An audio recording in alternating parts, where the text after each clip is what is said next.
Just when we least expected it, boom, it's the 2023 Disney Cars Diecast Collector's Checklist from Mattel, which has got a lot of things that we've already seen before, but it does have some exciting new things that we have not seen before. First off, we see we're going to get one of the ghosts from Lights Out named Mallory Carhut, who is a very vintage 40s looking car and is totally a dark green color, which is not quite what I would have expected. I would have expected something a little bit more translucent looking since they're ghosts, maybe an ability to glow in the dark, but anyways, this is what we get, and she does look pretty accurate. This was surprising to me though, since we already got Diana Giordano as a color changer. However, the first ghost car that's getting a single is this one, so that's quite a big surprise, though I wouldn't be surprised if Diana Giordano got released as a single in the near future. We also get our first official look at Mater's sister, Mato, who we knew we were going to get a release of.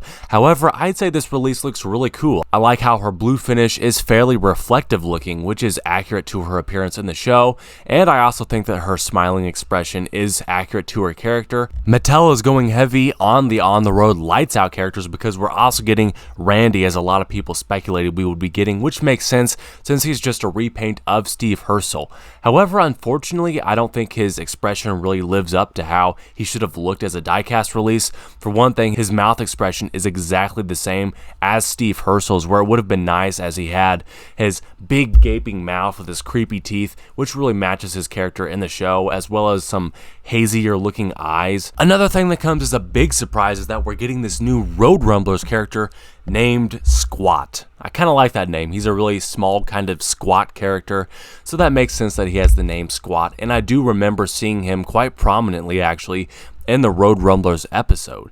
And he has these crazy brown spikes coming out the top of his head, which I love. He's got some awesome rust detailing, as well as what looks like a nose ring on his hood, and a very confused looking expression with his green eyes.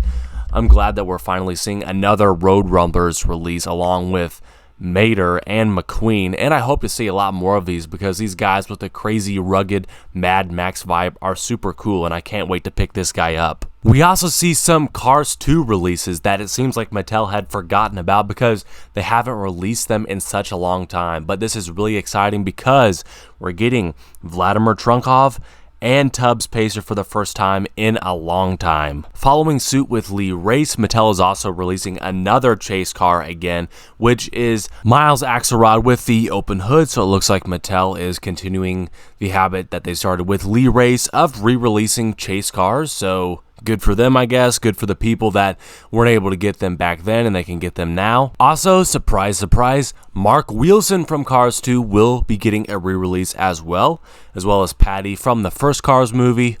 Of course, as we saw before, we're going to be getting Misty Motocross and Johnny Blamer, which is exciting. And you can see our slew of awesome on-the-road releases that we will be getting this year. The 2023 checklist breaks it down into characters from Cars, Cars 2, Cars 3, Cars on the Road, Cars Toons, and Disney 100. Of course, the only Cars Toons characters we're getting re-releases of this year are the ones from Tokyo Mater, so perhaps each year they're going to be re-releasing Cars Toons characters from a different episode. Strangely enough though, there is no showing of any of the 2023 2-packs on this poster.